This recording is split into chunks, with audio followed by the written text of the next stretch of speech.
우리가 사도행전 공부를 시작을 했는데 사도행전은 성령님의 행전이다. 사도를 통해서 성령님이 행하신 게 이제 기록이 된 것이 사도행전이기 때문에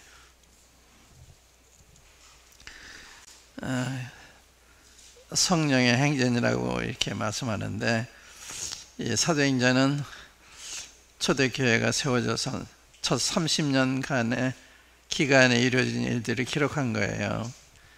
30년간에 전 세계가, 당시의 세계가 복음을 듣게 된 놀라운 일이죠.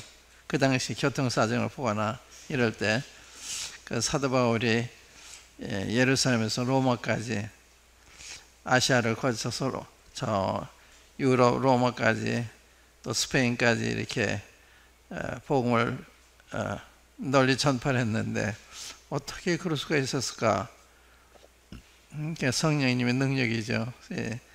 사람을 살 수 없는 여러 가지 이제 당시의 상황을 봐서 기독교를 반대하는 사람들이나 이제 그 당시에 위험들이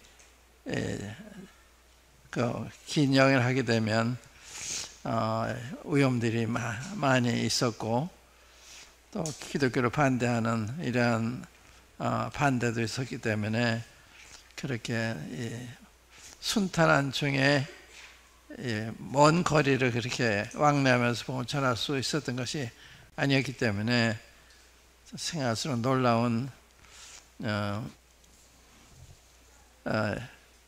일이 이루어진 것을 우리가 이제 사도행전에서 보게 되는데,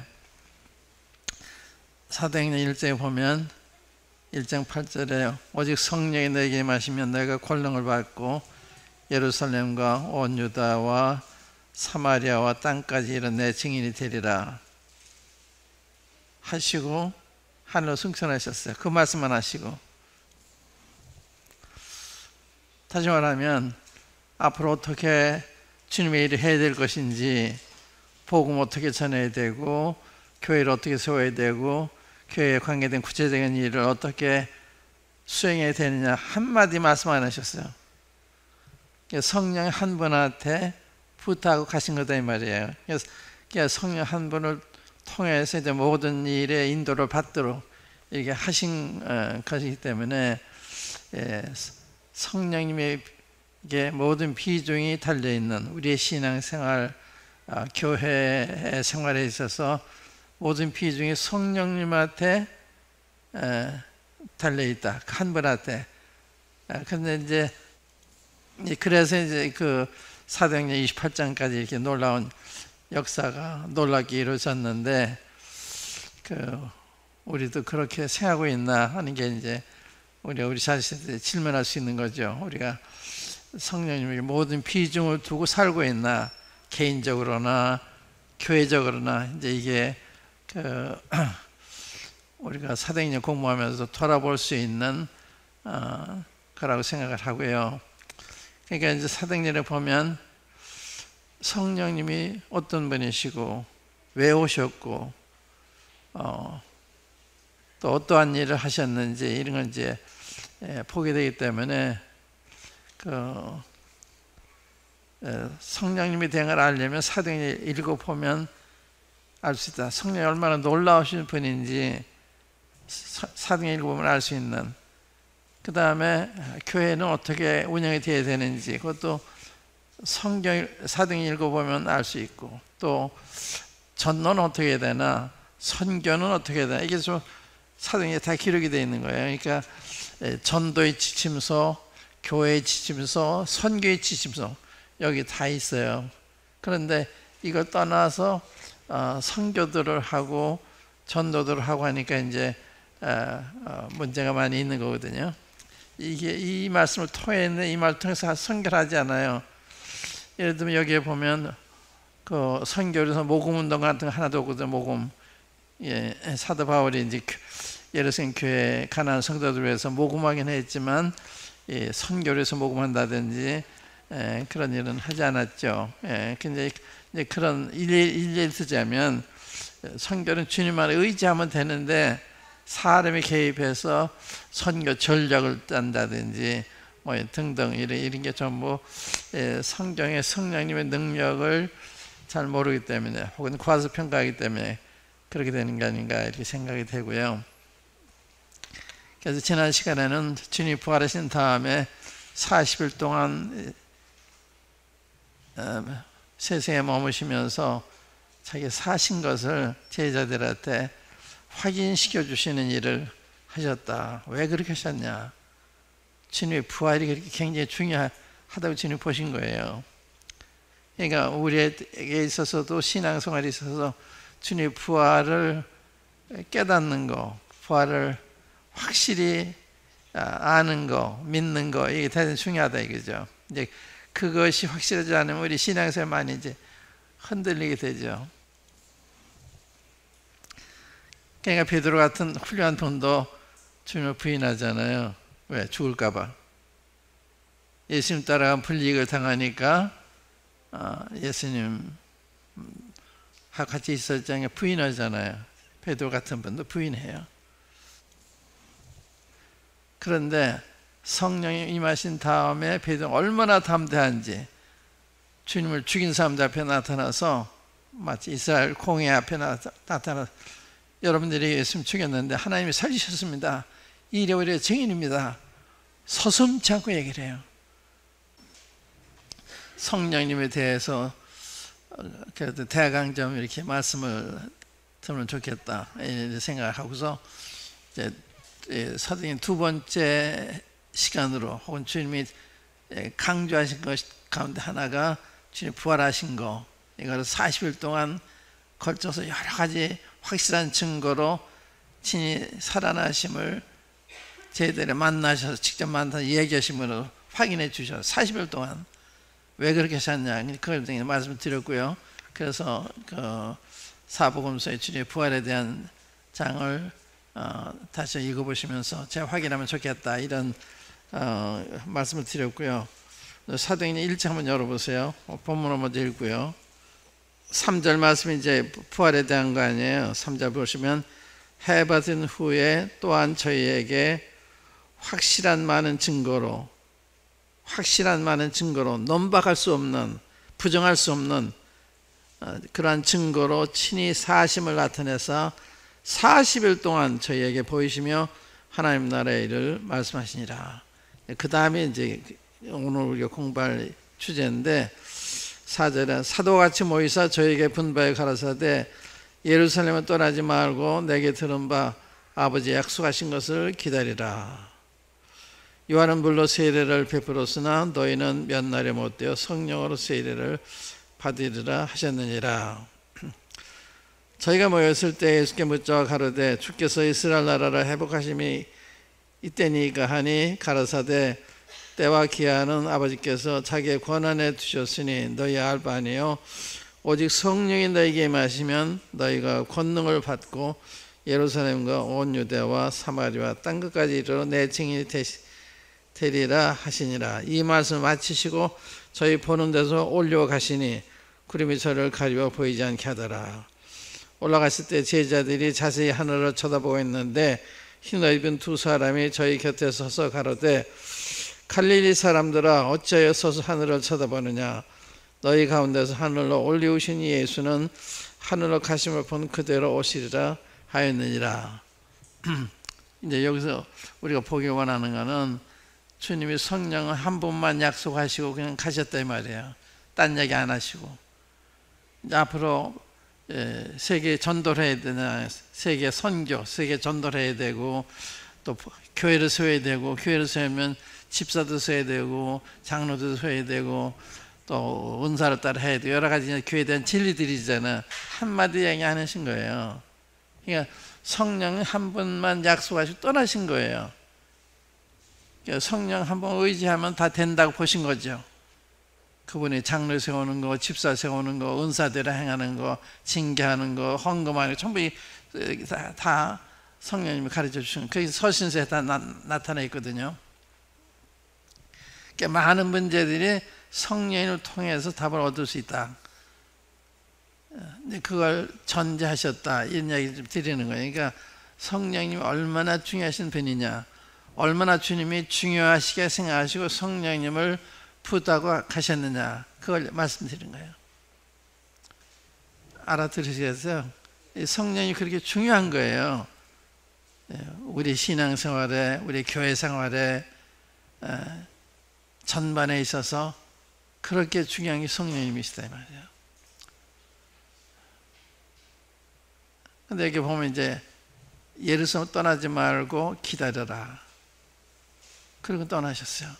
그러니까 이 말씀 안에도 성령님을 오시기 전에는 너희가 아무것도 할 수가 없다, 이렇게 생각하신 거예요. 그러니까 보세요. 지금 방금 읽은 그 4절 말씀 보면 예루살렘을 떠나지 말고 내게 들은 아버지 약속하신 기다리라. 요한은 물로 세례를 베풀었으나 너희는 몇 날이 못되어 성령으로 세례를 받으리라 하셨냐. 그러니까 성령으로 말미암은 성도, 성령으로 말미암은 교회와 그렇지 않은 교회의 차이, 그렇지 않은 성도와의 차이, 이제 이런 걸 생각할 수가 있죠. 그러니까 사도 베드로도 성령을 받기 이전과 받은 이후가 얼마나 달라요. 여러분과 나도 성령 인도를 받기 전과 받은 후에 얼마나 우리의 삶이 달라지느냐, 우리의 사이가 얼마나 달라지냐, 교회가 얼마나 이런 게 전부 여기 달려있다 이 말이죠. 그렇게 중요한 분이 성령님이시다, 그 이야기예요. 그래서 예루살렘 떠나지 말고 내게 들은 아버지가 약속하신 것을 기다려라. 누가복음 24장에 보면 그 아버지 약속하신 거를 기다리는데 위로부터 능력을 입히울 때까지 이 성을 따르지 말아라. 누가복음 그렇게 비슷한 이야기인데, 그러니까 성령님이 오시기 전에는 너희도 아무것도 할 수 없어, 해서는 안 돼. 이게 이제 전제된 말씀이거든요. 근데 성령이 여기 간단히 이제 성령 오시기 전에 장면 봐도 성령 받기 전에 제자들의 생각이 어디에 있었어요? 그런 질문하잖아요. 그 6절에 보면 제게 모였을 때 예수께 묻자와 가로되 주께서 이스라엘 나라를 회복하심이 이때니까. 이들은 자기 나라만 생각한 거예요. 주님은 성령 너희가 임하신 권능을 받고 예루살렘과 온 유대와 사마리아 땅끝까지 이런 내 증인이에요. 주님은 온 세상을 생각하고 계시는데 제자들은 자기 나라만 생각하고 있는 거예요. 이스라엘 나라 회복하시면 이때입니까? 그러니까 성령을 인도받는 사람의 생각과 그렇지 않으면 생각이 이렇게 다를 수 있단 말이죠. 주님은 온 세계를 생각하고 있는데 자기 민족만 생각해요. 그러니까 성령의 인도를 받기 전에는 우리 자신을 못 떠나는 거예요. 내 가정, 내 교회,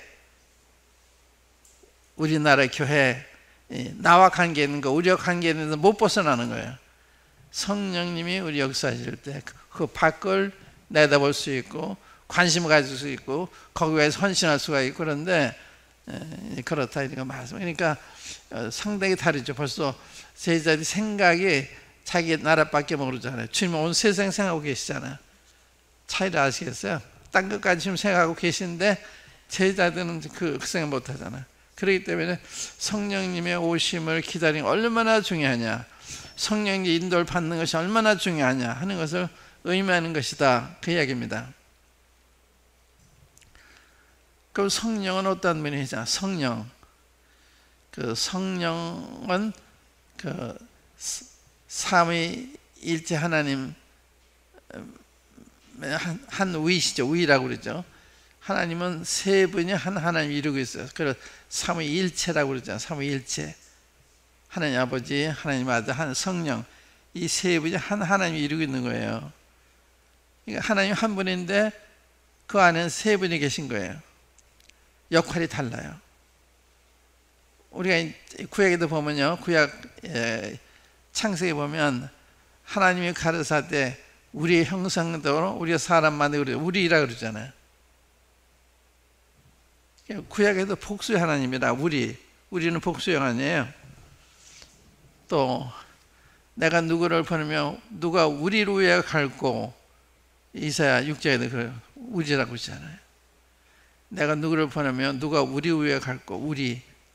신약에도 아버지와 아들과 성령의 이름을 세례를 줘라. 아버지와 아들 성령 세 분 아니야. 아버지와 아들 성령의 이름은 단수예요. 이름은 복수가 아니라 세 분이 독립된 다른 분이라면 아버지와 아들 성령의 이름 드리라고 그래야 되는데 단수예요. 아버지와 아들 성령의 이름을 세례를 주고 이제 삼위 중에 한 분이 이제 성령님이신데 성령님 하나님이세요. 그죠? 하나님 아버지도 하나님, 하나님 아들도 하나님, 하나님 성령님도 하나님. 그런 이야기 이제 얘기하자면 시간이 많으니까 그 성령님이 하나님이시다.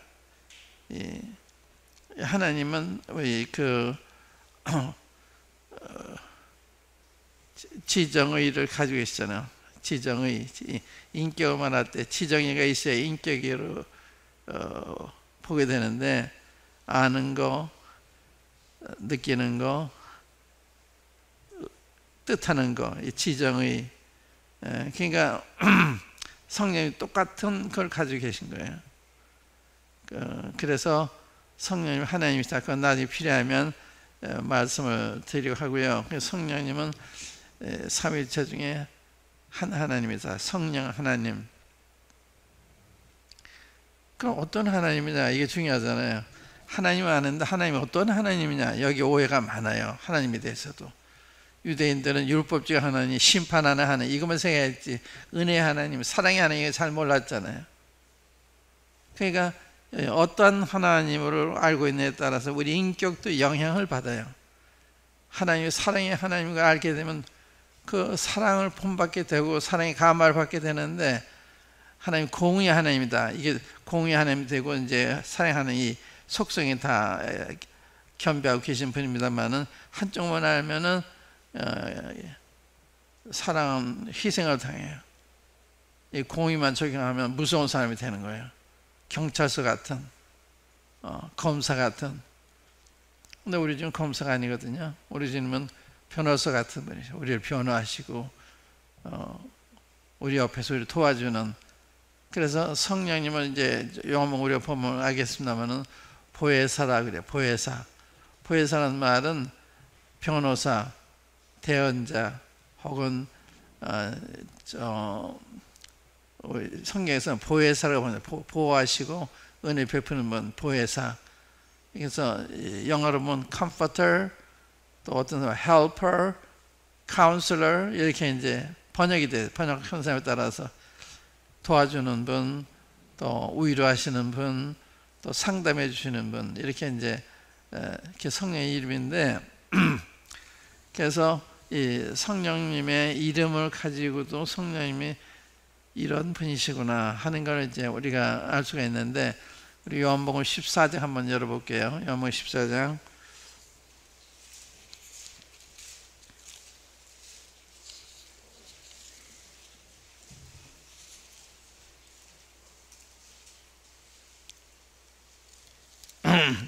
요한복음은 1장부터 12장까지는 일반인들을 상대로 한 주님의 공중사역, 주님의 일반인들에 대한 일반 사역. 13장부터는 제자들과만 모이셔서 마지막으로 하시는 말씀이에요. 유언과 같은 주님의 이제 고별사라고 그러죠. 고별사 13장부터 17장까지. 그러니까 굉장히 중요한 말씀인데 사실은 주님이 3년 동안 일반인들을 상대로 전도를 하셨어요. 하늘나라의 일을 말씀하셨는데 계속 배척하잖아요. 계속 배척하고 귀신 들렸다고 그러고 함부로 하니까 자꾸 거부하니까 주님이 그 공중사역을 끝내세요. 끝나시면서 그들을 떠나서 숨으세요. 이게 이제 12장이 나오는데 12장 한번 보시면 36절 보세요. 이게 이제 공중사역의 마지막 장 아니야. 이 12장이에요. 12장까지는 일반인들을 상대로 한 전도 하신 게 기록이 되어 있는 건데 36절을 보시면 너희에게 아직 빛이 있을 동안에 빛을 믿으라. 그리하면 빛의 아들이 되리라. 예수께서 이 말씀을 하시고 저희를 떠나가서 숨으시니라. 그 이후로 그들은 예수님을 보고 싶어도 못 봐요. 그러니까 주님 우리에게 이렇게 보이시는 기간도 있는 거예요. 계속 거부하고 그러면 나중에는 보고 싶어도 못 보게 하세요. 그러니까 그 다 기한이 있는 거거든요. 여기 저희를 떠나 숨으셨다. 이 참 이상한 모습인데 이게 이제 하나님 역사 가운데 이게 있는 거예요. 그러니까 지금은 은혜 시대라고 그러죠. 은혜 시대. 지금은 누구든지 스님 믿으면 구원받, 죄사함 받고 구원받고 하늘나라 갈 수 있는 이런 은혜를 입기 때문에 은혜 시대라고 그래요. 조건 없는 용서, 조건 없는 약속을 주시는 거예요. 날 믿으면 죄사해 주시고 하나님 자녀가 되게 하늘나라 가게 해 주시고 이게 이제 은혜 시대인데 이게 한없이 계속되는 게 아니라 이것이 주님 오심으로부터 지금까지 한 2000년 동안 계속되어 왔는 아주 긴 기간이죠. 근데 모자는 끝나요. 언제 끝나느냐? 주님이 공중재림을 우리 데려가실 때 휴거한다 그러죠. 휴거 오면은 들리죠. 갈 것자 그래요. 들려 올라간다. 이렇게 주님 오셔서 우리를 데려가세요. 주님 믿어 죽은 사람들 무덤에서 살리세요. 그게 이제 부활입니다. 부활. 성도의 부활. 주님 믿다가 죽은 사람들 주님이 다시 살리시는 거예요. 또 그때 우리가 살아있으면 우리 산채로 변화가 되는 거예요. 그래가지고 함께 공중에서 주님 영접하게 된다. 이게 이제 주님의 계획 가운데 다음에 일어날 사건이에요. 지금은 은혜 시대, 구원의 시대인데 이제 주님 오시는 게 끝난다 이 말이야. 그 다음 어떻게 되느냐? 그게 이제 데살로니가 후서 2장에 보면 이렇게 얘기돼요. 한번 찾아보세요. 데살로니가 후서 2장. 그러니까 주님이 인자를 베푸실 때가 있고 인자를 거부하면 진노를 받으시는 거예요. 너 그래? 그럼 너가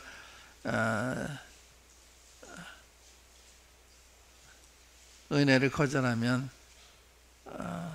그럼 내 행위에 합당한 벌을 받아라. 이제 그 벌 받도록 하시는 건데 이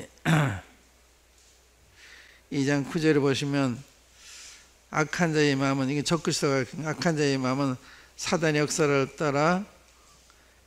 따라 모든 능력과 표적과 거짓 기적과 불의의 모든 속임으로 멸망하는 자들에게 말이니 이는 저희가 진리의 사랑을 받지 아니하여 구원함을 받지 못함이니라. 이러므로 하나님이 유혹을 저희 가운데 역사하게 하사 거짓 것을 믿게 하시는 보세요. 거짓 것을 믿게 하죠. 그러니까 적그리스도를 믿게 하는 거예요. 주님 거절하니까 그럼 너 거짓 선지자, 거짓 그리스도를 믿어라. 예. 거짓 것을 믿게 하시면 진리를 믿지 않고 불의를 좋아하는 모든 자로 심판을 받게 하리라.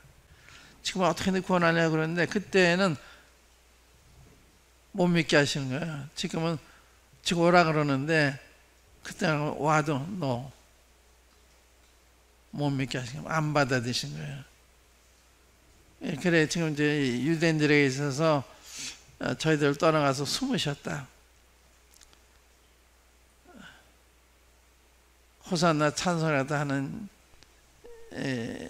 오실 때까지 너희가 나를 보지 못한다. 주님이 재림 오실 때까지 유대인들 못 보는 거예요. 주님은 못 보여. 일종의 벌이죠. 벌. 무서운 벌이죠. 볼 수 있어도 주님 안 보여주시니까 못 보죠.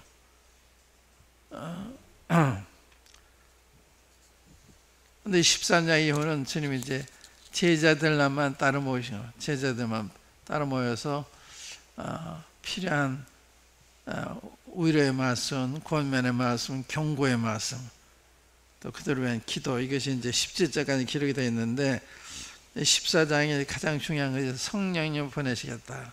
그 이야기를 이제 읽고 싶은데 16장 먼저 보세요. 16장 보시면 7절 보세요. 16장 7절. 그러하나 내가 너희에게 실상을 말하노니 내가 떠나가는 것이 너희에게 유익이라. 내가 떠나가지 아니하면 보혜사가 너희에게로 오시지 아니할 것이요 가면 내가 그를 너희에게로 보내리니. 내가 가면, 내가 떠나면 보혜사 보내. 이 말은 무슨 말인지 시대가 바뀌는 거예요. 전에는 이제 하나님 아들이 역사하는 시대였잖아요. 근데 이제 주님이 떠나가시면, 하늘을 가시면 이제 성령님이 그 일을 계승하시는 거예요. 그러니까 성령의 시대라고 그래요. 이 시대, 은혜의 시대, 성령의 시대, 성령 역사는 시대예요. 그러니까 시대가 바뀌는 거예요, 지금. 그러니까 예루살렘 떠나지 말고 아버지 약속하신 가서 기다려라. 요한은 물러서 너에게 세례를 베풀었지만 너희는 몇 날에마다 성령으로 세례를 받으리라. 오직 성령 너에게 마시면 너희가 권능을 받고 예루살렘과 온 유대와 사마리아 땅까지 내 증인이 되리라. 그 전에는요, 주님이 전에 계실 때는 마태복음 10장 읽어보세요. 유대인의 길로도 가지 말고 사마리아 고을에 들어가지 말고, 이방인의 길로도 가지 말고 또 사마리아의 고을에 들어가지 말고 오직 차라리 이사 이로운 자에게로 가라. 그래서 이방인에게 전도하는 걸 금하셨어요. 또 사마리아 가는 것도 금하셨어요. 그런데 지금은 저 땅까지 증인이 되라고 그러잖아. 너희는 가서 모든 족속 제자 삼으라고 그러잖아요. 시대가 바뀐 거예요. 은혜로 인해서 복음이 우리한테까지도 와서 복음을 듣고 구원받고 하나님의 자녀가 되고 이제 선교하는 일까지 하게 되고 이런 놀라운 이런 은혜를 입게 된 거거든. 굉장히 놀란 거예요. 굉장히 놀란 거예요. 우리가 이런 시대에 처했다고 하는 것이 굉장히 놀란 거다 이거죠. 그러니까 시대가 바뀌었다.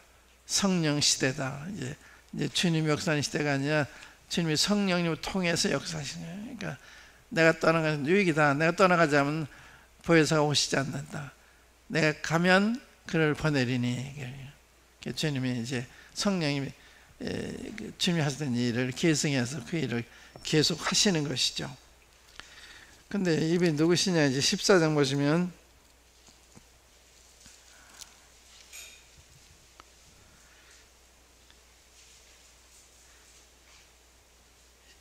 (16절부터) 보세요. 16절 잘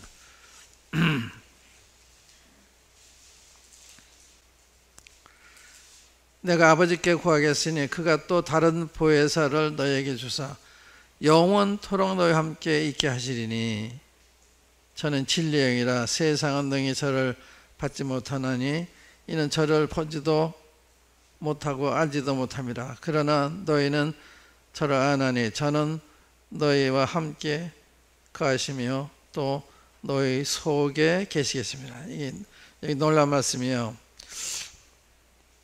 내가 다른 보혜사 보낸다. 보혜사. 이게 이제 성령님이 가리키는 성령을 보혜사라고 해요. 보혜사. 아까 말씀드린 위로하는 자, 영어 번역에서는요, 위로하는 자, comforter, 또 helper, 돕는 자, 또 counselor, 또 상담자 이렇게 번역해서 이렇게 다 그걸 내포한 일을 하시는 분이죠. 우리를 도우시는 분, 우리를 보호하시고 은혜를 베푸시는 분, 우리 곁에 계셔서 우리를 도와주시는 분, 우리를 상담해 주시는 분, 너무 좋은 분이죠. 컴포터, 우리 위로해 주시면 얼마나 좋아요. 성령님 무서운 분이 아니라 우리를 위해서 보내주시는, 우리가 위로가 필요하다 위로해 주시는, 상담이 필요하다 상담해 주시는, 도움이 필요하다 도움을 주시는, 우리를 변화하고 필요할 때 변화해 주시는 놀라운 분이에요. 그러니까 굉장히 좋으신 분인데 이분을 의지할 줄 모르니까 참 어리석은 거죠. 이분을 의지하면 필요한 모든 걸 다 얻을 수가 있는데 이분을 외면하고 살고 있는 거예요. 외면하고 관심도 두지 않고 의지하려고 하지도 않고. 그래서 여러분들 이 사도행전 공부를 통해서 이 성령님에 대한 이 인식만 다시 하셔도 굉장한 소득이죠. 성령님을 다시 성령님의 중요성을 알아서 성령을 더 의지하는 사람이 된다면 얼마나 삶이 윤택해지겠어요. 얼마나 능력이 있겠어요. 그러니까 성령 의존이 굉장히 중요한 거예요. 제가 이제 지난 주말에 저 강릉, 속초, 저 휴전선까지 갔다 왔는데 저는 이제 그 강릉에는 옛날에 저 굿TV 방송할 때 청청인 한 사람이 연락이 와가지고 그동안 연락을 하고 강릉 모임도 나가고 이제 그런 분이 계신데 상담하고 싶다고 올라온다고 그래서 내가 내려가죠. 그래서 이제 그분 만나러 간 거예요. 그분 만나러 가면 또 거기에 강릉에도 모임이 있고 또 양양에도 모임이 있고 또 속초에도 모임이 있거든요. 근데 내가 속초 가기 원하는 왜 가기 원한가 하면 속초에 그 사역자 형제님이 1년 전에 부인을 잃었어요. 부인이 주님께로 가셨어요. 이분이 혼자 계시면 얼마나 외로울까. 한번 어떻게 사는지 좀 가봐야 되겠구나. 이제 우의로하러 간 거예요. 이제 그 소식을 듣고서 거기에 이제 장로 중에 한 분 저한테 전화해가지고 오시는 목적이 뭡니까? 이렇게 질문했어요. 그래서 오이문차 가는 게 첫 번째고요. 그 다음에는 모임을 방문하는 거 그랬더니 그분이 그 특별 집회를 계획했어요. 토요일 날 저녁, 주일 날 1시간, 2시간 특별 집회를 했는데 플래카드까지 만들었어요. 그래서 내가 참 놀랐는데 근데 이 얘기 왜 하는가 하면 성령이 그걸 참 기뻐하셨나 보다. 내가 이 일꾼 위로하러 간다고 간 건데 그것만 생각해 두시는 그 좋게 보셨나 보다. 그래가지고 이렇게 큰 아주 부흥이 일어났다 할까요? 그럴 정도의 큰 이렇게 그 역사가 일어났어요. 이렇게 굉장히 2시간인데 그렇게 감동들을 받고 새로워지는 이게 이제 성령님의 역사죠. 그러니까 저는 단순히 그냥 그런 내 동역자니까 또 옛날 함께 신앙생활도 형제이니까 내가 가봐야 될 필요도 느끼고 가고 싶은 마음도 생각해서 간 건데 주님이 좋게 보시다 그래가지고 이렇게 그 방문을 축복하셨다. 이 성령 역사가 그런 거예요. 그러니까 주님을 기쁘시게 하는 일이면 성령이 와서 도와주시고 함께 하시는 거예요. 그러니까 성령님을 위한 성령을 구하는 게 아니라 주님을 기쁘시게 하기 위해서 정말 영원하게 하기 위한 일을 하면 성령 자동적으로 오셔서 도와주시는 거예요. 왜 성령의 역사 가운데 하나가 주의 영광을 나타내시는 거니까, 주님을 증거하시는 거니까. 그러니까 주님을 기쁘시게 하면 성령님 좋아하시는 거예요. 그래서 함께 하시고 축복하시고, 그거 내 경험에서 참 항상 선한 마음 품고 선한 일에 열심하면 주님이 이렇게 성령님 통해서 축복하시는 그런 걸 제가 많이 느껴요. 저는 이렇게 순회를 정정하는데 지난번에도 이제 17일 동안 그 여러 모임을 방문했는데 가는 곳마다 주님 함께 하시더라고요. 그게 내가 놀랐어요. 그때 이제 그 코로나 때문에 집회도 못하고 막 그러는데 우리가 코로나에 대해서 정부가 이렇게 조심하라고 하는 거 규범은 우리가 지켜야죠. 그건 하나님의 뜻이에요. 그대로 해야 돼요. 그런 거역하고 막 해도 좋다 그런 이야기는 아니에요. 그건 해야 돼요. 또 남한테 피해 주면 안 되니까 그래 모이는 걸 상관한 거 그런 데 뜻이 있잖아요. 마스크 하는 것도 마찬가지고. 그런데 예배를 하지 마라 그건 안 되는 거예요. 아무도 대통령도 누구도 그런 권한이 없어요. 하나님께 속한 걸 사람이 어떻게 해라 하지 말라고 그래요. 안 되는 거거든요. 그건 안 되는 거예요. 그러니까 그래서 이 정부한테 이렇게 해야 될 게 뭔가 하면 사람 모이는 것을 일반적으로 못 모이게 하는 것보다는 그런 확진자가 생긴 그런 교회는 모이는 거 상가라. 그건 말이 되는 거거든요. 근데 그렇지 않은데 다 모이지 말라 그러면 뭐 지하철도 타지 말아야 되고 뭐 많이 모이는 게 있잖아요. 국회도 모이지 말아야 되고 그래야 되는 거 아니에요. 왜 교회만 모이지 말라 그래요? 그러니까 모이되 조심해서 모여라. 그런데 그런 확증 생겼다 그러면 당만 오지 말고 할 수 없죠. 그건 들어야 되는 거죠. 그럴 때는 그 확증이 생기면 안 되니까. 그렇게 정부가 하면 좋지만 일반적으로 그냥 문제도 없고 조심하는, 우리 얼마나 조심해요. 여기 와서 열 체크도 하고 또 손도 씻고 다 조심하잖아요. 거리 두기도 다 하고 있고. 그러니까 교회처럼 잘 하는데 어디 있어요? 철저하게. 그러니까 그렇게 하는 것은 차별하는 게 아닌가 이런 생각이 들어서 그건 아니지 않나 이런 생각을 했던 거죠. 근데 밑에는 하더라고요. 그렇게. 그래서 제가 지난번에 말씀드렸었지만은 그 여행을 통해서 말하는 믿음과 행동하는 믿음이 다르구나 하는 걸 배웠다는 얘기 말씀을 드렸는데, 그건 믿음이 행동하는 거예요. 근데 그 지식 많은 사람들이 믿음이 없어요. 지식 없는 사람이 믿음이 더 있어요. 지식이 너무 세상이 밝으니까 이해관계 빠르거든요.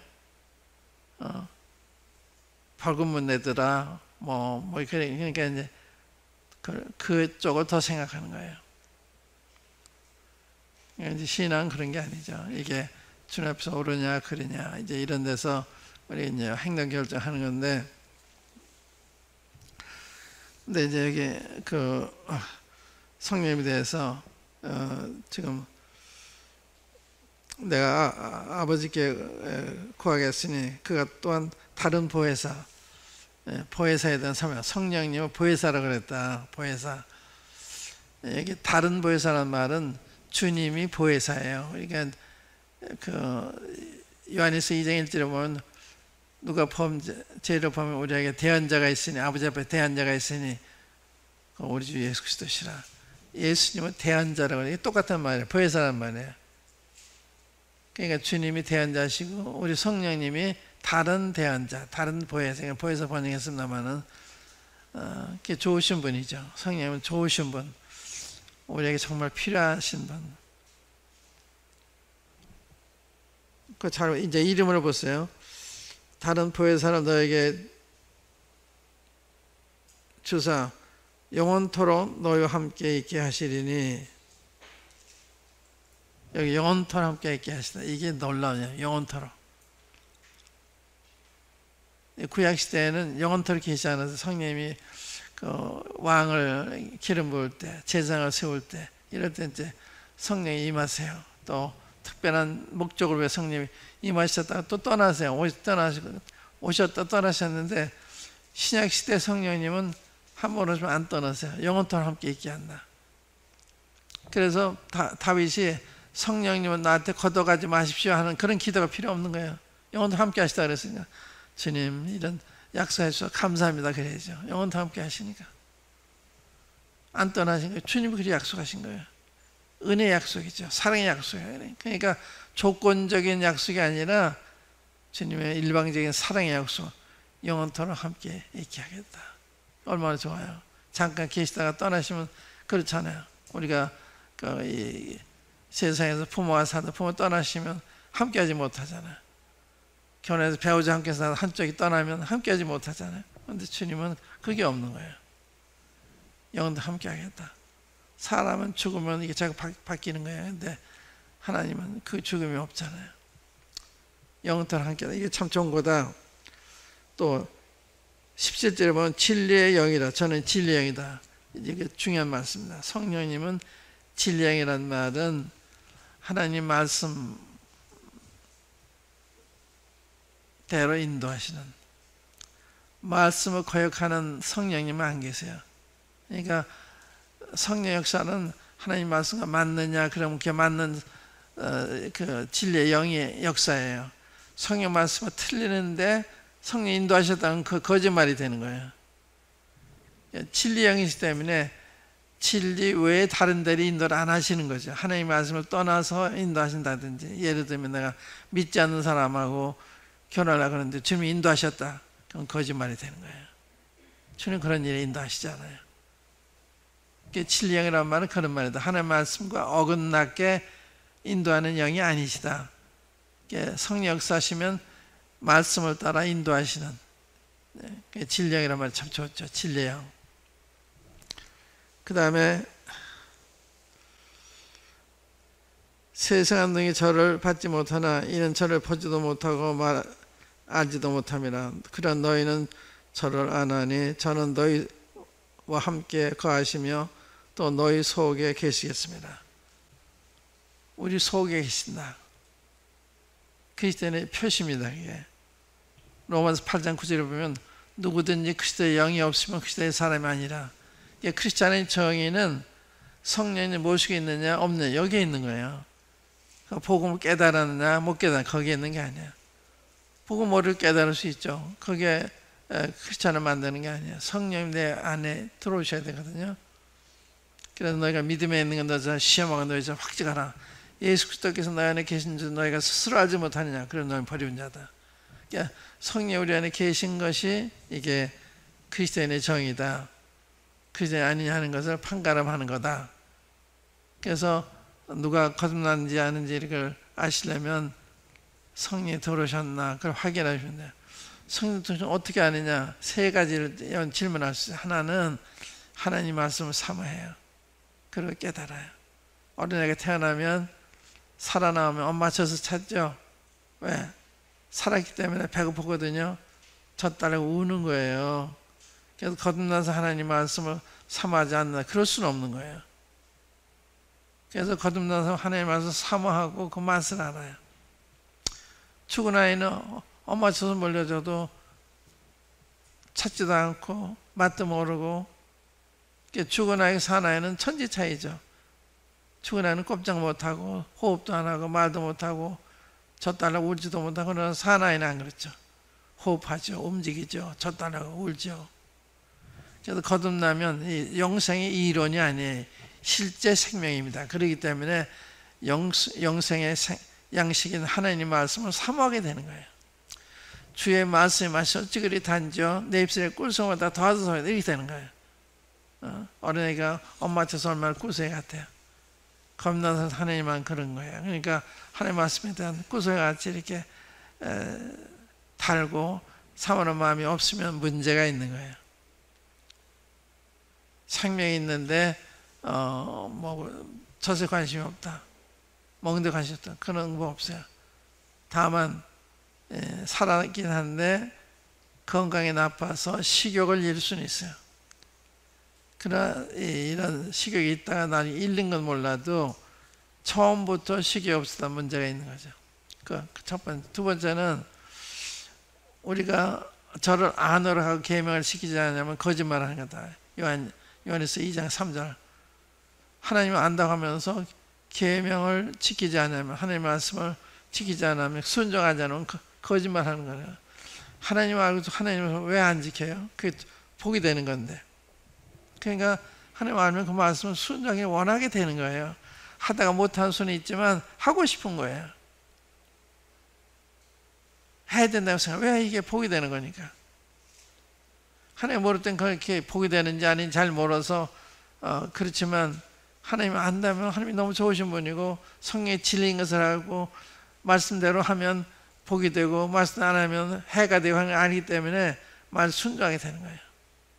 세 번째는 우리가 형제를 사랑함으로 사망의 생명을 들어가주려 한다. 이게 구원만 증거 중 하나예요. 형제를 사랑하느냐 아니냐. 그럼 다시 말하면 누구하고 시간을 많이 보내느냐. 구원받지 않은 옛날 친구들과 자주 만나서 교제하느냐. 그렇지 않으면 구원받은 형제들과 시간을 보내느냐. 달라진 거예요. 옛날 친구가 멀어져요. 공통점이 없어요. 대화를 해도 난 하늘나라와 성령에 관심이 있는데 저분은 그렇지 못하잖아요. 그 대화의 초점이 세상이니까 답답한 거예요. 피차가 재미가 없는 거예요. 저 사람은 나한테 재미가 있고 난 저 사람한테 재미가 없고. 그래 멀어지는 거예요. 믿지 않는 친구가 멀어지는 거예요. 그리고 믿는 친구들을 사귀면 너무 좋은 거예요. 대화하고 교제하는 게 좋고 그게 사모가 되고 만나면 헤어지기 싫고 그래서 이상한 거예요. 그런 교제라는 게 그려지고 교제에 들어왔다가 헤어지는 게 싫고 그래서 이 집회를 원하는 것도요. 말씀에 대한 사모심도 있지만 형제에 대한 교제하고 싶은 마음 형제들이 보고 싶은 마음. 그래서 수요일도 기다려지고 주일도 기다려지는 거예요. 놀라운 거지. 이런 변화가 있는 거예요. 이런 세 가지를 물어보면 돼요. 첫째는 하나님의 말씀가 어떤가. 두 번째는 하나님의 말씀 정말 경외하고 순종하는가. 세 번째는 누가 그 시간을 많이 보내나. 거듭난 새로운 친구들과 시간을 많이 보내는지, 거듭난 옛날 친구들과 같이 만나는 거지. 거부하는 거예요. 그러니까 이제 주님이 우리 속에 계시기 때문에 우리의 관심사가 바뀌는 거예요. 저는 인생이 전부 줄 알았는데 이제 하늘나라가 좋고 세상이 좋았는데 이제 성경이 좋고 이렇게 되는 거예요. 이제 그런 변화가 일어나는 거거든요. 이제 그게 이제 성령님에 대한 이야기예요. 그 다음에 이제 그 밑에 내려와서 26절 보세요. 26절. 보혜사 곧 아버지께서 내 이름으로 보내실 성령을 보혜사 진리의 영, 성령이라 했죠. 성령은 거룩한 영이라는 말이에요. 거룩한 영. 성령의 인도를 받으면 언어가 거룩해지고 삶이 거룩해지는 거예요. 세속적인 사람이 안 되는 거예요. 그게 싫은 거예요. 이제는 성령 내 안에 계시기 때문에 세상 관계 되게 싫은 거예요. 죄와 관계 되게 싫은 거예요. 이제는 주님과 관계 되고 말씀과 관계 이게 좋은 거거든요. 성령에 충만하다 그러면서 욕을 한다. 많은 부흥사들이 욕도 해요. 욕하는 사람은 성령 인도받는 사람 아니에요. 그거 아는 거예요. 그러니까 성령 인도하면 언어가 거룩해진 거예요. 행동이 거룩해진 거예요. 성령이시니까. 악령은 evil spirit. 그러니까 악한 생각, 악한 행동을 하는 거예요. 그러니까 귀신의 그 무당들 보세요. 얼마나 얼굴이 참 우그러지고 참 이상하죠. 얼굴만 봐도. 그러니까 악령의 인도를 받을 사람과 성령은 천지 차이야. 밤과 낮의 차이야. 성령의 인도를 받은 성령의 거룩한 영이기 때문에 밝고 부드럽고 은혜스럽고 평화롭고, 이쪽은 반대라. 어둡고 거짓되고 너무 다른 거예요. 그러니까 주님께 속한 거, 세상에 속한 거 너무 차이가 큰 거예요. 밤과 낮이 다른 거니까 이게 긴가니까 그런 거 아니에요. 그러니까 여러분들이 성령 안에서 밝으면 분별은 너무 확실한 거예요. 성령 안에 있지 않기 때문에 분별이 모호한 거죠. 성령님 안에 있으면 분별이 너무 확실한 거예요. 그러니까 이제 성령 그가 너희에게 모든 것을 가르치시고 내가 너에게 말한 모든 것을 생각나게 하시리라. 모든 진리가로 인도한다. 이게 성령님이 인도를 하시는데 진리 가운데를 인도하신 거예요. 비진리, 거짓된 들이 인도하시잖아요. 세상을 인도하지 않으세요. 하나님 말씀으로 진리 가운데 인도하시는, 또 모든 걸 가르치신다. 성령님이 선생님이에요. 성경을 해석해 주세요. 어떠한 뜻인지 읽다 보면 성령께서 깨우침을 주세요. 처음에 읽을 때 몰라, 두 번째 읽을 때 보면 성령님 이거라구나 하는 거 깨워주세요. 또 생각나게도 하세요. 저는 말씀 가는 사람이기 때문에 이 말씀 갈 때도 그때그때 필요한 말씀 생각나게 하세요. 참 놀라운 거죠. 그러니까 생각나게도 하세요. 그게 성령님의 역사. 그래서 다른 사람은 주님 그러셨죠. 너희가 이제 핍박을 받을 때 그 당국으로 끌려가서 시험 받을 때 무엇을 말할까 미리 준비하지 말라는 거야. 그때 내가 할 말을 가르쳐 주겠다는 거야. 그게 참 도움이 돼요. 그래서 난 말씀에 보이지 않을 때 주님은 그때 가면 성령을 통해서 필요한 말씀 하게 하신다고 하셨잖아요. 또 주님은 당나귀를 통해서도 당나귀가 말하잖아요. 그 거짓 선자 발람한테 막 책망하고. 그럼 당나귀를 감동해서 말씀하시면 나도 얼마나 살 수 있잖아요. 당나귀를 통해 역사님 하나님 제게도 역사해 주십시오. 간절히 기도해. 그럼 주님 주세요. 어떤 때는 내가 준비한 말씀이 있는데도 준비 말씀 가지 않고 준비하지 않은 말씀 같은 때가 많아요. 여기 와서 제가 이렇게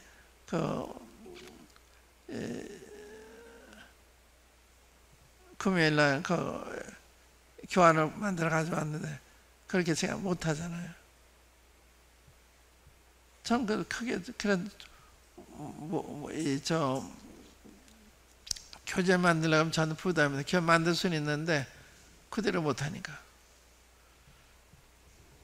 전에 진 깁스라는 분이 계셨어요. 그 훌륭한 미국의 맥도날드과 같이 이제 통역하던 훌륭한 분이신데 그분이 이제 한국에 그 국제수행한테 강사로 오셨는데 그분이 일본에 증가한 그런 똑같은 말을 한국에 전한다는 얘기를 듣고서 제가 전화로서 이제 그런 걸 전하지 않으면 좋겠습니다. 그래도 나 그런 비슷한 얘기 하는데 그분 대답이요. 나는 한 번도 똑같은 말씀 전한 적이 없다. 난 전하지 못한다. 그러는 거예요. 그때 그다 똑같은 주제 가지고 얘기해도 다른 거예요. 그때 그 모인 사람들이 필요를 따라서 방향이 다르게 또 말씀하시니까. 근데 그 말씀을 제가 이해하더라고요. 성령께서 이제 가르치시고 생각나게 하시고 이제 그런 역사를 하세요. 또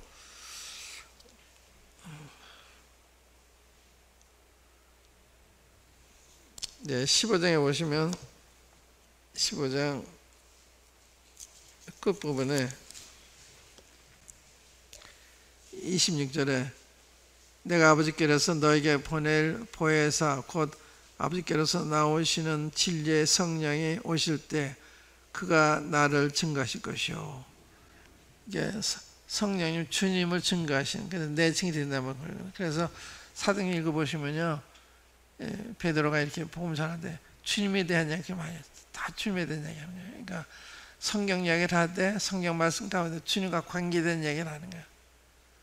주님 어떤 분이신가? 예수님을 증거하는 그게 성령님의 중요한 사명 중에 하나예요. 그래서 이 주님에 대해서 얘기하는 건 나를 증거할 것이요.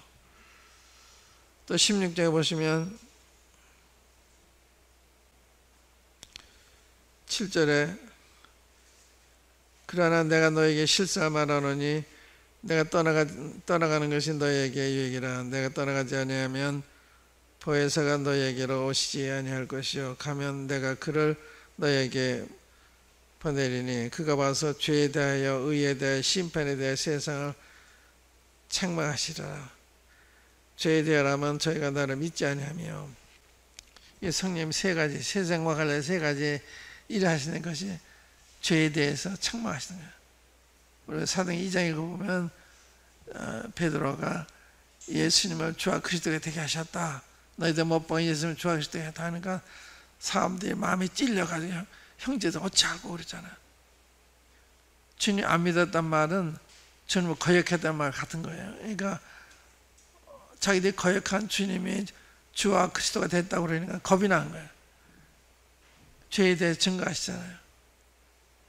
또 의에 대하여 하면 내가 아버지께로 가며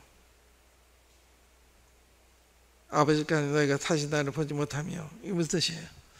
의라면 내가 아버지께 간다는 말은 주님이 한 아버지가 주님을 인정하신 거예요. 주님이 잘못했으면 아버지께 갈 수가 없죠. 아버지께 갔었단 말은 주님이 다시 살리시고 받으셨다는 말 같은 거예요. 그러니까 주님이 옳다는 걸 성령에서 증거하는 거예요. 예수님 옳다. 그래서 너희 중에 하나님이 살리셨다. 이게 계속 나오는 말씀이거든요. 사도행전에.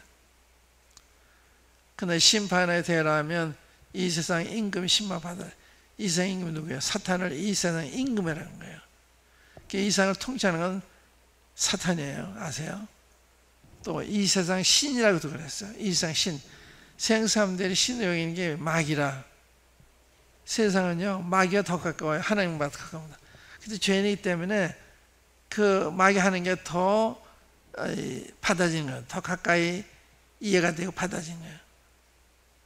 하나님은 이런 의롭고 참된 거기 때문에 이 거리가 먼 거라. 그래서 사람은 본성적으로 사탄과 더 가까워요. 본성적으로. 하나님이 더 갖고 온 게 아니에요. 이 세상 신이다, 이 세상 임금이다. 마귀 이렇게 능력이 많다 그럴까, 교활하다 그럴까, 이렇게 사람들 속여서 자기 하나님 받아들이죠. 자기를 임금으로 받아들여. 그래서 얼마나 많은 종교들이 가서 빌어요. 부처 앞에 가서 대통령 가서 빌고 국회의원들 빌고 다 빌잖아요. 얼마나 인간이 어리석어요. 돌덩어리한테 구리덩어리한테 비는 거예요.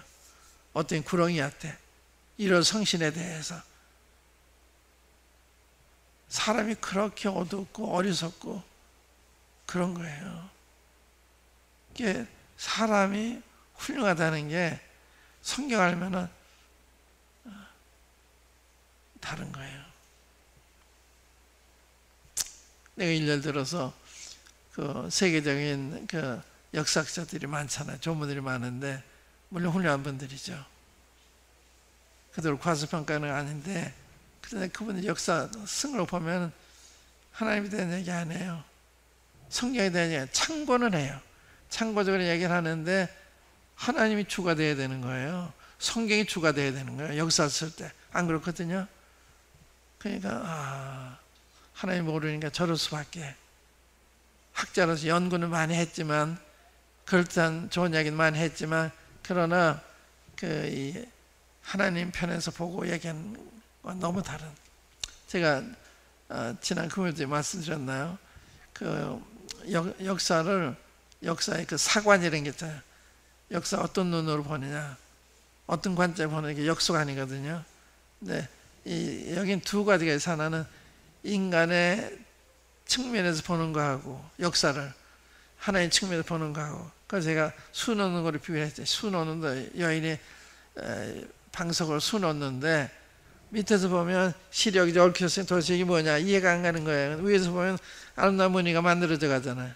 하나님 편에서 보는 거예요. 그러니까 이 역사는 이게 복잡한 것 같고 혼란스럽죠. 그렇잖아요. 위에서 보면 당신의 뜻이 척척 이루어져 가는 거예요. 지금도 마찬가지예요. 이게 혼란하고 그렇지만 당신의 뜻을 이루시는 거예요. 근데 밑에서 보면 이해가 안 되는 거죠. 그러니까 이 역사도 하나님 편에서 봐야 제대로 아는 거예요. 그러니까 성경이 역사를 어떻게 써야 되느냐, 이게 교본이거든요. 이걸 봐야 역사를 해석할 수가 있어요. 예를 들면 전쟁이 일어났다, 무슨 뜻이냐, 또 이런 온역이 일어났다, 무슨 뜻이냐. 이게 다 하나님 징계예요. 하나님 재앙이에요. 그렇게 보고서 얘기하는 거예요. 하나님께부터 온 거거든요. 사람이 온 게 아니에요. 하나님과 관계를 잘해야 이런 문제 해결이 되는 거지, 방역을 잘해서 해결되는 건 아니에요. 일적인 도움을 받아야 조심을 해야 되죠. 그걸 필요 없다 그런 얘기는 아니고, 그러나 근본적으로 이런 문제 해결은 하나님과 해결해야 돼요. 그래서 내 이름을 일컫는 백성이 자기 죄를 깨닫고 겸비해서 하나님 얼굴 구하면 내가 이 땅을 고치고 회복시켜줄 약속하잖아요. 하나님께 돌아와야 되는 거예요. 하나님께 돌아와요. 개인적인 문제가 있어서 하나님께 돌아와야 해결이 되는 거지, 거기서 벗어나라고 발버둥 친다가 해결되는 게 아니에요. 언제든지 우리 문제 하나님과 이렇게 해결하면 자연적으로 풀리는 거예요.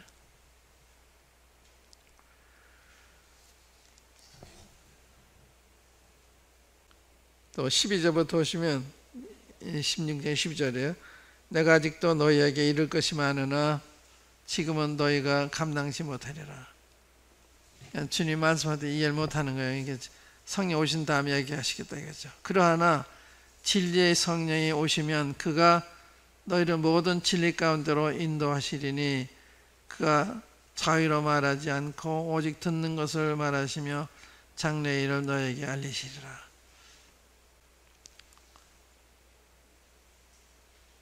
진리의 성령 오시면 그가 너희를 모든 진리 가운데로 인도하신다.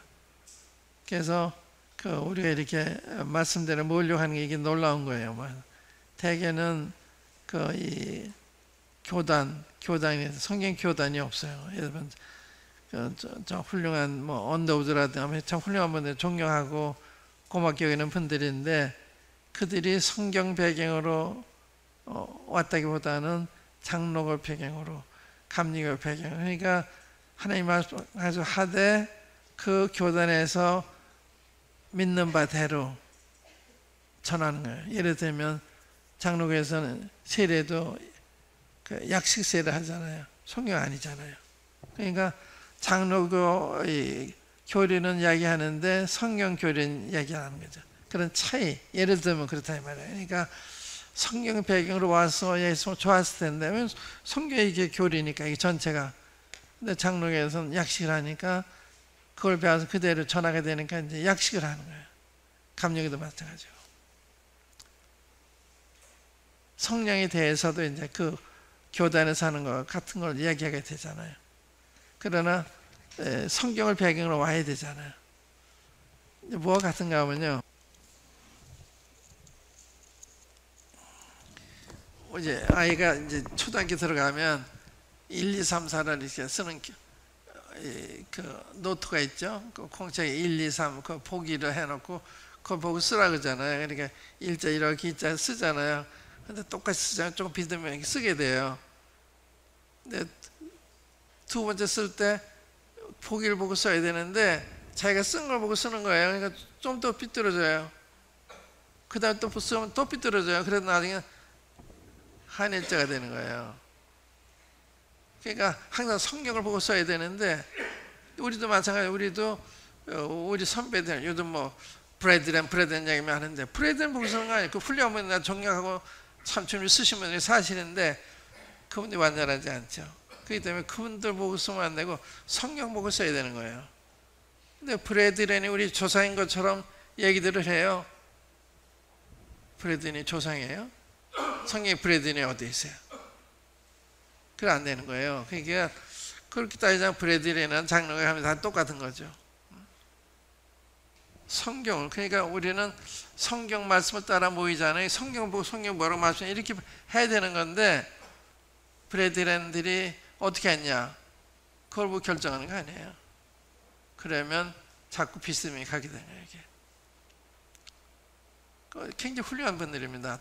대단한 학자들이고 참 저도 많은 도움을 받고 있고 그분들을 과소평가하는 게 아니라 우리의 자세가 하나님한테 가서 보고 따라가야 되지 우리 브래드니 가는 따라가면 잘못될 수도 있다. 근데 그런 이름을 따로 붙일 필요가 없어요. 성경에 다 있잖아요. 성경에 성도고 믿는 자고 제자고 형제고 자매고 어느 하나만 특정적으로 하면 안 돼요. 그러니까 우리라고 그러면요, 우리 브래드라는 말을 가리켜 우리라고는 교파라 장르가 다른 게 없어요. 성경 우리라는 건 믿는 사람 전체를 가리키는 거야. 우리라고 하는 건. 그러니까 우리 할 때 조심스럽게 써야 되는 거예요. 우리 지역 모임 할 때는 그 이야기 표현할 수밖에 없지만은 그러나 이제 우리가 같은 사람 얘기할 때 우리라고 그러면 좀 그런 모순에 빠질 수도 있어요. 그러니까 그 얘기할 때는 성경이 가르치는 교회, 신약 교회는 뭐라고 가르쳤냐, 신약 교회는 어떻게 했냐 이렇게 질문해야 돼. 우리도 질문해야 되는 거예요. 거듭해야 되는 거거든요. 브래드란 요즘 설자가 아주 그걸 받아들이는 것처럼 글 쓰는 사람들 브래드라는 역사를 쓰고 그래요. 그래서 참 이상하다. 그 이상을 참 모르는구나. 저는 한 번도 브래드란 생각한 적도 없고 그분은 내 존경하고 많이 배우고 그렇지만 그분들이 교본은 아니죠. 성령의 교본이죠. 그래서 미국에서 제가 존경하는 분이 있어요. 시단 코이라는 분인데 굉장히 훌륭한 분이에요. 무디 방송국에서 방송 목사 일하시면서 오픈라인이라는 프로그램이 있는데 그건 전국에서 질문이 와요. 그 질문 시간이에요. 척척 대답하는 거예요. 그 뭐 신학에 대한 거든지 참 어려운 문제에 대해서 다 척 대답하는 훌륭한 분이세요. 근데 그분을 제가 알아서 이렇게 종종 뵙고 교제를 했는데 그분이 저한테 문서를 하나 주셨어요. 자매들의 그 잠잠하는 거, 수건 쓴 거, 이건 그 당시 문화다. 그걸 저를 설득시키려고 주신 거예요. 그래서 제가 읽어보고 나서 저는 받아들일 수 없습니다. 그분 그렇게 했어요. 제가 존경하는 분이고 제가 비교해서 훌륭한 분이신데, 그러나 제가 수건 쓰는 게 이게 문화가 아니고 영적인 가르침이잖아요. 너무 선명한데, 그러니까 아무리 훌륭한 사람이라도 내가 확신이 있으면 내가 판단할 수가 있는 거예요. 사람들이 받았으면 그걸 가지고 또 비교를 하니까 답이 없어요. 그러니까 내가 성령님을 통해서 확신했으면 얼마든지 내가 주장도 할 수가 있고, 주장 못하면 난 이렇게 분별한다 얘기할 수도, 주장보다는 난 이렇게 분별은 잘 모르겠습니다 이렇게 겸손히 얘기할 수도 있죠. 근데 분별도 이게 자꾸 바뀌어요. 전에 이제 우리가 교회는 그 건물이 아니고 구원받은 사람들의 모임이다 했기 때문에 예배당이라는 말을 구별했었거든요. 그러다 보니까 예배당이 고유명사가 되더라고요. 그래서 예를 들면 노량진 교회 하면은 그 교회 차에다가요 노량진 예배당이를 쓰고 다녀요. 노량진 교회 차지 노량진 예배당 차가 아니잖아요. 공문서에도 노량진 예를 든 거예요. 노량진 예배당이라고 보내는 거예요. 노량진 교회가 보내는 예배당 보내는 게 아니네. 아, 이런 또 모순이 있구나. 그래서 문패에다가 박준영 쓰면 이 집이 박준영이란 말이 아니라 박준영 산다는 뜻이지, 박준영 써도 괜찮겠구나, 교회라고 간파부터 괜찮겠구나, 이런 생각한 거예요. 어떤 사람들은 그걸 아주 굉장한 진리로 생각해가지고요, 어느 교회가 그 교회라고 간파 붙였다고 그 떼어보자 그랬다고 막 와서 얘기하는 형제를 봤어요. 그 형제 주는 교회 갔는데 예배당을 붙지 않고 교회라고 썼다고 떼어버리라 그랬다는 거예요.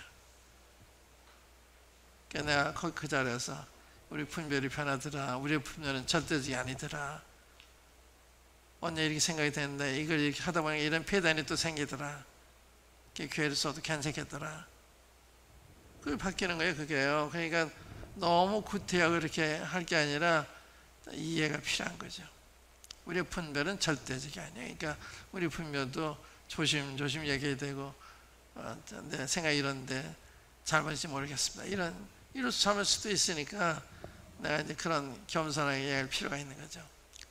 제가 지금 말씀드리는 것은 성경이 기본이 돼야 되는데, 성경에 관해서 이야기한 어느 교단이 배경이 되면 그 교단이 가르친 대로 해야 되니까 제한을 받게 된다. 그래서 항상 성경을 교본으로 해서 모든 일을 해야 된다. 우리 선배들이 했다고 그게 다 옳은 건 아니니까 그것도 다 살펴봐야 되는 거예요. 옳으면 참 따라가는 거 아니면 또 수정할 수도 있고. 그러니까 항상 성경 얘기하면 돼요. 성경을 어느 형제님이 이렇게 했다, 다비 형님이 이렇게 했다, 또 조지미가 이렇게 했다, 그게 기준이 아니에요. 성경에 이렇게 기록되어 있잖아요. 그럼 할 말이 없잖아요. 성경이 그러니까 성경을 잘못 이해하지 않는 한.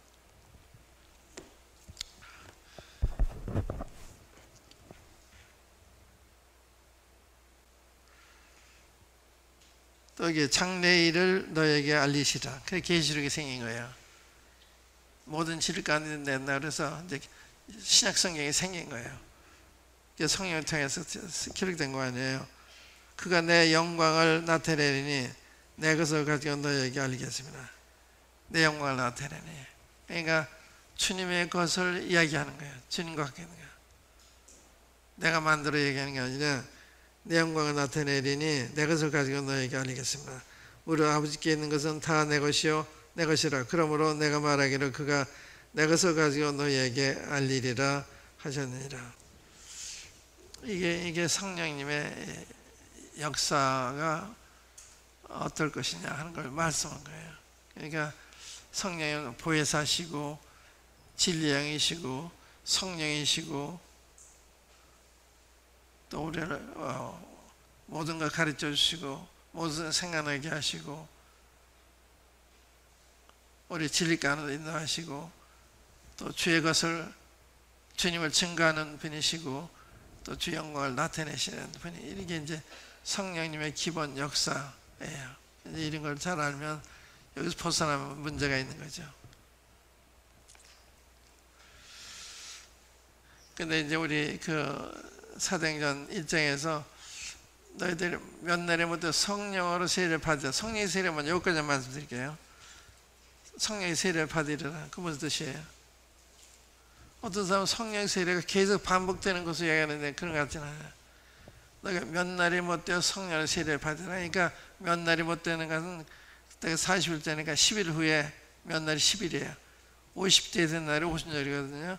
부활로부터 50대 되는 날 성령이 오시게 되어 있는 거예요. 그러니까 몇 날부터 성령으로 세례받는 말은 몇 날 후에 성령님이 오셔서 교회를 탄생시키실 것, 교회를 형성하실 것. 그래서 고린도전서 12장 13절에 보면 우리가 유대인이나 헬라이나 종이나 자유자나 다 한 성령의 세례를 받아 한 몸이 되었고, 이 성령의 세례는 한 몸을 탄생시키는, 교회를 탄생시키는 것을 가리켜서 성령의 세례라 그런 거예요.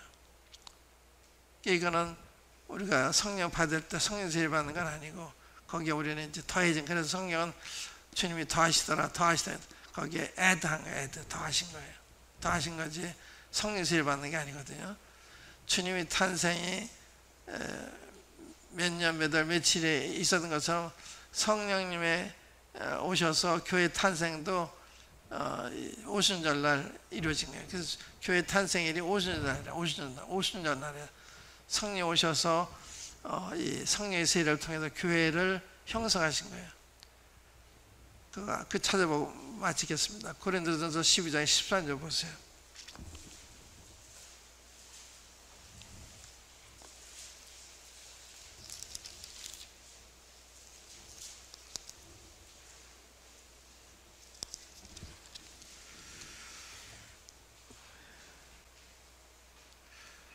우리가 이거 이제 모든 그리스도인을 가리켜, 우리가 유대인이나 헬라인이나 종이나 자유자나 다 한 성령의 세례받아 한 몸이 되었고 또 다 한 성령을 마시게 하셨느니라.